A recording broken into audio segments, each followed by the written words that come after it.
վերջը ինչ նշանակում խաղաղություն։ Արդյոք խաղաղությունը դա կրակոցների բացակայությունն է։ Ոչ իհարկե։ Ինչ է խաղաղությունը։ Ես ասեմ, ըստ իս ինչ է խաղաղությունը։ Խաղաղությունը արժեքային համակարգ է։ Եթե քո արժեքային համակարգում առաջնային մարդն է մարդու կյանքը, դու ձգտում ես դեպի խաղաղություն։ Եթե դու ունես ուրիշ արժեքային համակարգ, հա, տարածք, պետություն եւ այլն, դու շարժվում ես ուրեմն պատերազմական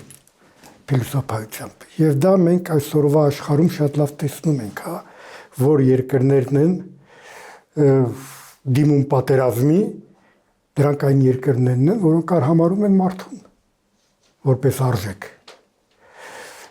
Եթե յուրաքանչյուր մարդ, քո երկրի յուրաքանչյուր քաղաքացի, ոչ միայն նույնիսկ քո երկրի, քո համար արժեք է, դու ման ես գալիս բոլոր ճանապարհները, որպեսզի պատերազմ չլինի, որտեղ հասկանում ես, որ մարդկային կորուստը անվերադարձ է, յուրաքանչյուր մարդը մի տիեզերք է եւ ամեն մի մարդու կորուստը դա մեծ ողբերգություն է։ Եվ չի կարելի հաշվել ողբերգությունը քանակով, հա,